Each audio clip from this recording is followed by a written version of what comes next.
Agentes de endemias fazem protesto na capital contra possíveis demissões. Categoria também denuncia irregularidades no pagamento de salários. Auditores do trabalho no Amazonas aderem paralisação nacional da categoria. Ambulantes do centro da capital cobram das autoridades agilidade na transferência das bancas para shopping popular. Novos radares vão vigiar motoristas que não respeitarem limite de velocidade em 3 grandes avenidas da capital. Democratas e PPS anunciam os primeiros candidatos à Prefeitura de Manaus. No ritmo do berimbau, atletas de todo o estado participam de campeonato amazonense de capoeira na capital. Essas e outras notícias agora no Band Cidade.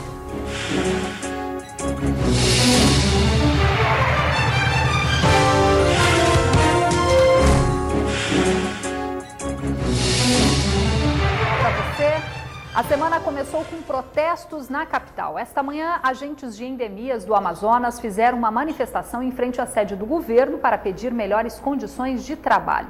A categoria também protestou contra a possível demissão de 242 agentes contratados por meio de processo seletivo. Mais de 500 agentes de endemias do estado estiveram reunidos hoje em frente à sede do governo em Manaus para protestar por melhores condições de trabalho. Eles fecharam a rua e o trânsito ficou caótico. Houve confusão entre manifestantes e motoristas. Esta mulher passou mal e precisou de ajuda médica. Os servidores do estado reclamam que trabalham 240 horas durante o mês, mas recebem por apenas 180 horas. A jornada diária é de 8 horas, mas só ganham por 6 horas de trabalho. Alguns também não estariam recebendo o benefício do Vale Transporte. Este agente de endemias mostra o contra-cheque já com as gratificações e o salário não passa dos R$ 534, bem abaixo do salário mínimo. O nosso salário era para ser corrigível automaticamente de acordo com o salário mínimo, de desvio de função, que tem gente que trabalha como motorista, microscopista e assim sucessivamente e não ganha nada.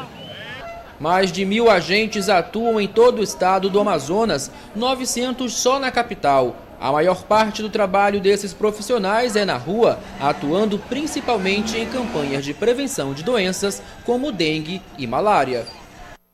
No fim da manhã, uma comissão de representantes dos agentes foi recebida pelo secretário de governo Jorge Tasso e pelo presidente da Fundação de Vigilância em Saúde, Bernardino Albuquerque, que descartaram a exoneração imediata de 242 agentes e justificaram que o Estado ainda aguarda um posicionamento legal para uma possível efetivação desses trabalhadores. Ainda segundo o secretário de governo, em uma semana deve ser concluído um parecer técnico e jurídico que vai definir o futuro desses agentes contratados por meio de processo seletivo, mas que podem ser beneficiados por uma lei federal que dispensa concurso público para os profissionais que comprovem o exercício da profissão até a data da lei, publicada em outubro de 2006.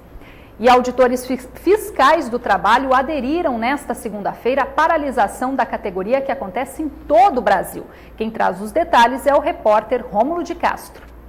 Nesta segunda-feira, os auditores fiscais aqui do trabalho estão aderindo à paralisação que também já acontece com os auditores fiscais da Receita Federal. Eu vou conversar agora com a diretora do Sindicato Nacional dos Auditores do Trabalho, Francimere Miquilhas. Francimere, por que aderir hoje a essa paralisação?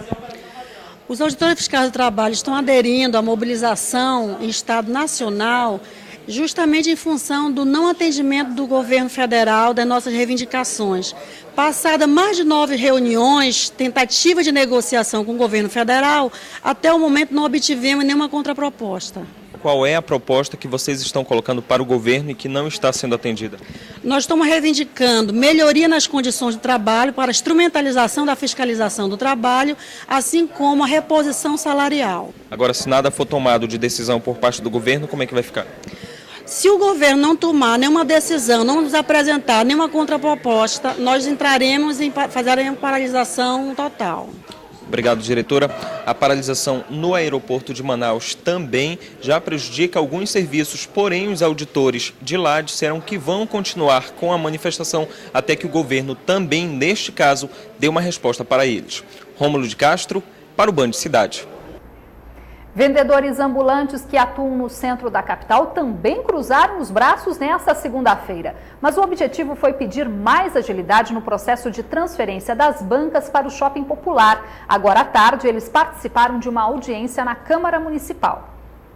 Pela manhã, todas as bancas ficaram fechadas no centro da cidade. A intenção foi mobilizar o maior número de ambulantes para audiência na Câmara Municipal, que reuniu pelo menos 1.000 trabalhadores.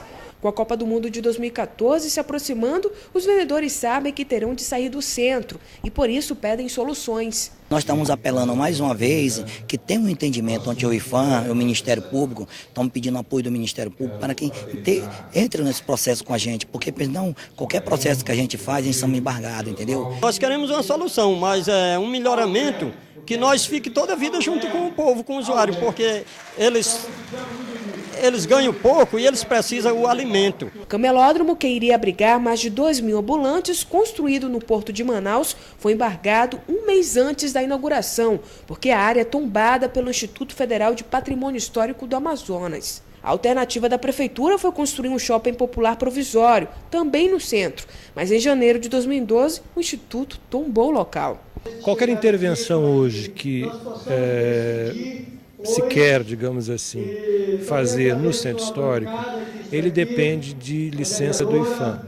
Essa licença ela é obtida através de um projeto, né, que é protocolado no IFAM, que deve ser analisado pelo IFAM, é a competência administrativa desse órgão, do ponto de vista técnico. Isso vai fundamentar uma decisão referente ao licenciamento. O Instituto Federal de Patrimônio Histórico do Amazonas garantiu que não recebeu da Prefeitura nenhum projeto de intervenção para alocar os ambulantes no centro de Manaus. Representantes do Instituto Municipal de Planejamento Urbano foram convidados para a audiência para comentar sobre o assunto, mas ninguém apareceu. Durante a audiência, o Ministério Público Estadual mostrou boa vontade em ajudar os feirantes, mas disse que é preciso mais iniciativa da Prefeitura de Manaus. Por isso, nós estamos aqui realizando essa audiência pública para cobrar do prefeito uma oposição, para cobrar do prefeito a retomada das discussões com a questão do shopping popular, da questão do problema do vendedor ambulante. Nós não queremos, de uma hora para outra, que se baixe aí um decreto, uma lei, para se retirar esses profissionais na base da pancadaria, na base da truculência. Nós temos que dar bom exemplo, mostrar para a Manaus, que já mostramos para o prefeito, como foi feito em outras capitais. Nesta segunda-feira, começaram a funcionar os novos radares de trânsito em vários trechos de avenidas da capital. Os aparelhos já estão registrando as infrações de quem ultrapassa a velocidade máxima permitida. A partir desta manhã, as multas para quem ultrapassar a velocidade máxima permitida vão ser registradas pelos novos radares. Os aparelhos foram montados em avenidas largas, frequentemente usadas por jovens para rachas e pegas, principalmente de madrugada e nos fins de semana. A Avenida Torquato Tapajós, que também conta com mais 2 radares, registrou no ano passado 23 acidentes com morte. Dados do Manaus Trans mostram que em junho deste ano houve redução de 70% no número de acidentes com vítimas fatais nas avenidas que receberam os radares, se comparado com o mesmo período em 2011, quando ainda não havia os aparelhos. Nessas avenidas, principalmente, o principal motivo é a gente coibir os rachas e os pegas. São eventos aí na via que estão levando aos jovens a se vitimarem de forma grave, gravíssima, inclusive com vítima fatal. Então, a gente está tendo cuidado de instalar em locais para coibir esses acidentes que acontecem por excesso de velocidade. E o motorista vai ter que redobrar a atenção. De acordo com a resolução 396 do CONTRAN, os novos trechos monitorados eletronicamente não precisam ter placa indicando que há fiscalização no local. Também não vai haver display no equipamento para mostrar a velocidade a qual o motorista passou pelo radar. A multa para quem excede o limite de velocidade em até 20% é considerada infração média. O valor é de R$ 80,13, com perda de 4 pontos na carteira. Entre 20% e 50% acima da marca permitida, a multa é considerada grave, valor de R$ 127,69 e menos 5 pontos na carteira. O reforço na fiscalização eletrônica do trânsito dividiu a opinião dos motoristas quanto à eficiência do sistema. Eu acho importante, até para a questão de segurança, né, para o trânsito é importante. É uma saída, né? É uma saída, mas eu acho que não resolve o problema. O Manaus Trans já estuda a possibilidade de implantar mais radares na cidade. Estamos estudando, sim, incluindo a Avenida do Turismo, a Avenida Max Teixeira, ali o prolongamento na Avenida Noel Nutas, porque são vias que têm esse destaque pela ocorrência desses eventos que eu acabei de mencionar, que são os rachas e os pegas. Então a gente já está estudando, avaliando e, claro, no momento oportuno, se houver necessidade da instalação, nós estaremos divulgando à população. Em instantes aqui no Band Cidade, democratas e PPS oficializam nomes de candidatos à prefeitura da capital. E ainda, depois de 3 meses parcialmente interditado, Justiça Federal libera voos também durante o dia no aeroporto de Parintins.